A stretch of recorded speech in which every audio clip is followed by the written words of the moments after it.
Marriage certificate register ఆఫీస్లో రెడీగా ఉంది. నేను కలెక్ట్ చేసుకొస్తాను. నువ్వు డ్రెస్ చేంజ్ చేసుకుని రెడీగా ఉంది.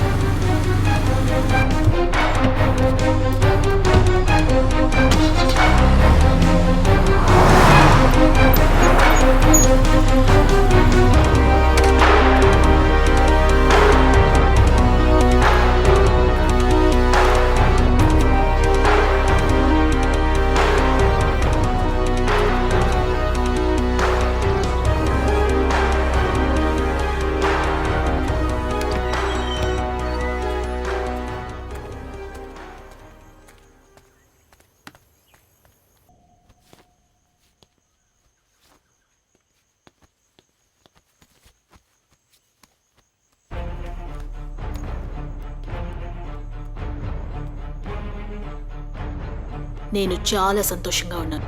ఫ్రైడే రిజిస్ట్రేషన్ పూర్తయ్యాక జైకి 150 కోట్ల ఆస్తి వస్తుంది.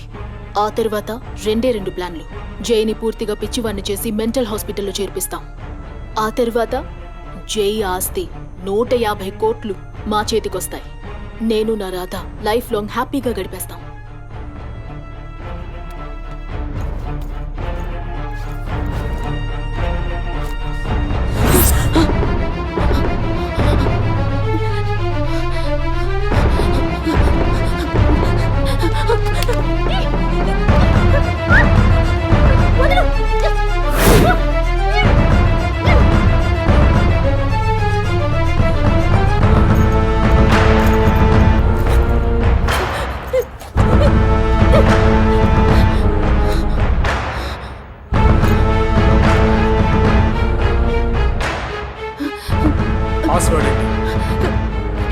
పాస్వర్డ్ ఏంటి?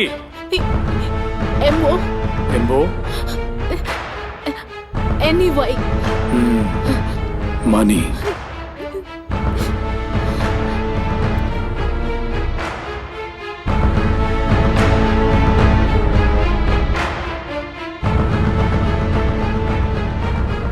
నేను చాలా సంతోషంగా ఉన్నాను.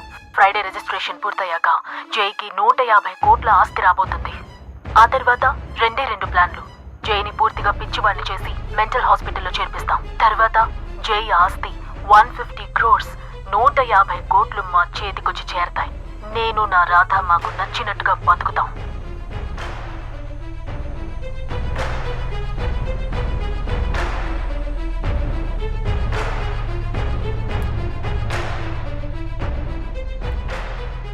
నేను ప్రాణాలతో ఉండగానే రైలు కింద పడి చచ్చిపోయానని పేపర్లో న్యూస్. అందుకు నేనే నా ఫోటోనిస్తున్నాను. తలుచుకుంటే నవ్వొస్తోంది.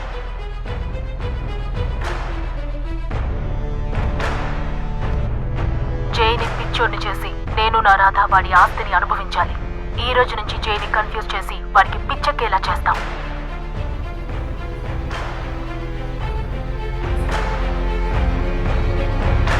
జై కారుస్తోంది. ఇదిగోండి, తొందరగా తీసుకోండి. అలాగే.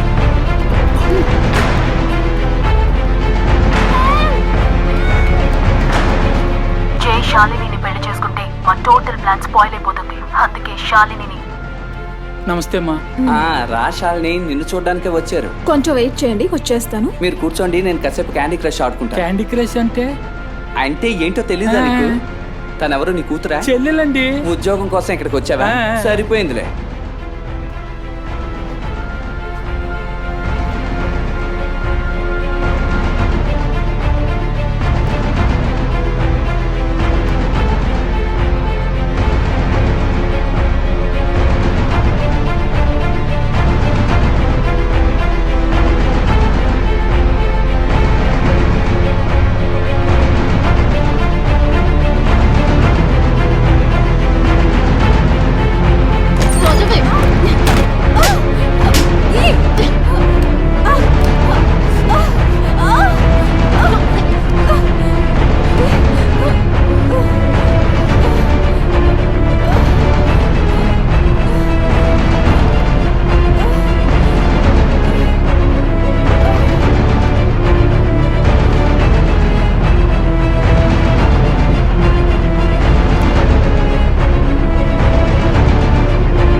Uncle uncle uncle uncle hey మేము అనుకున్నట్టు జైని కన్ఫ్యూజ్ చేసి పిచ్చోడిని చేయలేకపోతున్నాం.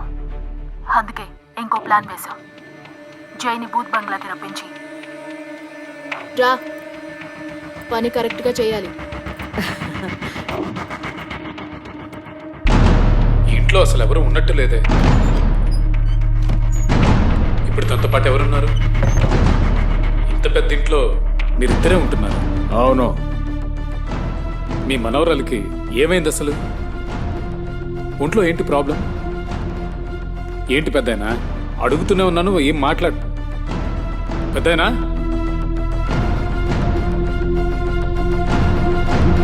పెద్దాయనా? ఎవరు మీరు? ఎలా లోపలికి వచ్చారు? మిమ్మల్ని అడుగుతున్నాను, ఎలా లోపలికి వచ్చారు? లోపలికి రండి.